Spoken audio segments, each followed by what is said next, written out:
मैं जगदीश सिंह चिकारा आज फिर कक्षा 9th की एक नई वीडियो लेकर हाजिर हुआ हूँ। हमारा विषय सोशल साइंस है, सामाजिक विज्ञान है और भूगोल के चैप्टर नंबर 2 भारत का भौतिक स्वरूप। उसके हम क्वेश्चन पहले वीडियो में भी किए हैं, आज भी एक नया प्रश्न लेके आए हैं। एक हमारा जो प्रश्न है उसका नाम है भारत के उत्तरी मैदान का वर्णन कीजिए।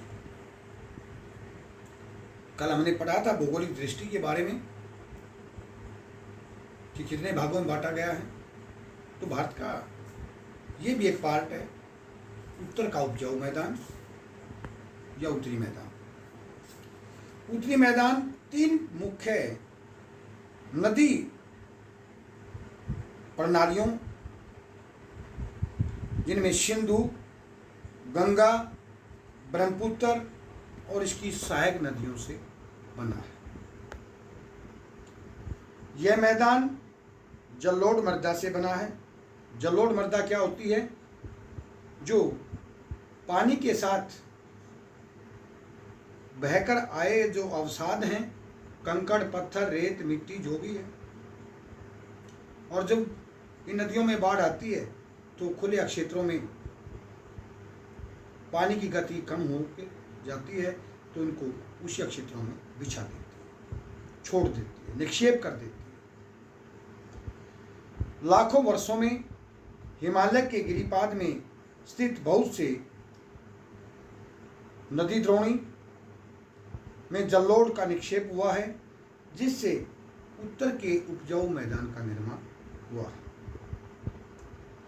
इसका विस्तार 7 लाख वर्ग किलोमीटर के क्षेत्र में फैला हुआ है।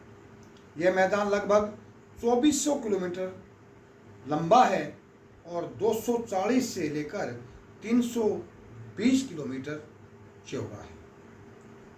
2400 किलोमीटर इसकी लंबाई है और इसकी जो चौड़ाई है उत्तर से दक्षिण की तरफ कहीं कहीं 240 है तो कहीं कहीं 320 है। इस मैदान को हम 3 भागों में बांट सकते हैं। पहला है सिंध नदी तंत्र का मैदान, दूसरा है गंगा का मैदान और तीसरा है ब्रह्मपुत्र नदी का मैदान।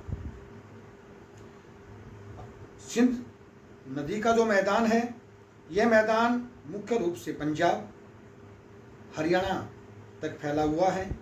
यह मैदान सिंधु तथा उसकी सहायक नदियों रावी, व्यास, झेलम, सतलुज, चिनाब आदि द्वारा लाई गई मिट्टियों से बना है।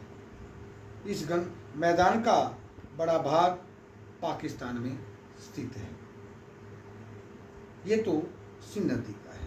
सिंध तथा उसकी सहायक नदियां हैं, 5 नदियां हैं जो पंजाब के अंदर से गुजरती हैं, जिनमें रावी, व्यास, झेलम, सतलुज और चिनाब ये 5 नदियां हैं। और सिंध हैं, ये सभी नदियां सिंध में जाकर अपना अस्तित्व समाप्त कर देती हैं, उसकी सहायक नदी हैं और इन्हीं के द्वारा पंजाब और हरियाणा का मैदानी क्षेत्र बना हुआ है। इसका बहुत बड़ा भाग जो है वो पाकिस्तान में है। दूसरा पढ़ेंगे गंगा का मैदान। गंगा का मैदान एक बहुत महत्वपूर्ण मैदान है। गंगा नदी उत्तरी भारत में हरिद्वार में प्रवेश करती है और फिर पूर्व की ओर बहती हुई यह मैदान उत्तराखंड, उत्तर प्रदेश, बिहार और पश्चिम बंगाल राज्यों में स्थित है। इसका क्षेत्रफल 3,57,000 वर्ग किलोमीटर में फैला हुआ है।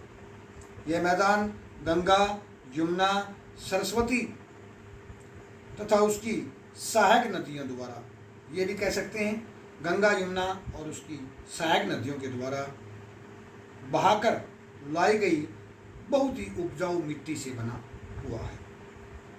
इसमें गोमती, घग्गर, गंडक, कोसी नदियां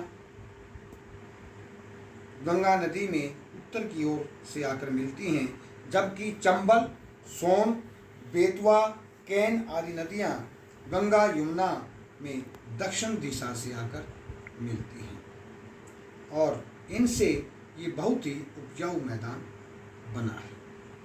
तीसरा हमारा तंत्र है ब्रह्मपुत्र, जो तिब्बत के पठार से होती हुई आती है और अरुणाचल और असम से होती हुई ये बांग्लादेश में आ जाती है। ये भी एक मैदान है। इस नदी को जब हम ब्रह्मपुत्र नदी तिब्बत के पठार से होती हुई आती है और ये नदी जो है असम और ब्रह्मपुत्र में असम और अरुणाचल में आती है, तो इस नदी को सांगपो के नाम से भी जाना जाता है। ब्रह्मपुत्र नदी का मैदान असम राज्य में के मध्य में स्थित है, जहां आज वर्तमान के अंदर आप खबरें सुनते होंगे, जहां असम के 33 जिले हैं। 33 जिलों में से 30 जिलों के अंदर बाढ़ आई हुई है और 75,000 लाख लोग जो हैं वो इससे प्रभावित हैं। ये वो मैदानी इलाका है जिसमें काजीरंगा पार्क भी है। ये मैदान की रचना ब्रह्मपुत्र तथा उसकी सहायक नदियों द्वारा लाई गई मिट्टियों से बना हुआ है। ब्रह्मपुत्र, शेषरी, विहान और लोहित इस मैदान की मुख्य नदियां हैं। ब्रह्मपुत्र नदी को तिब्बत में सांगपो, अरुणाचल प्रदेश में दिहान और असम में ब्रह्मपुत्र के नाम से जाना जाता है। ये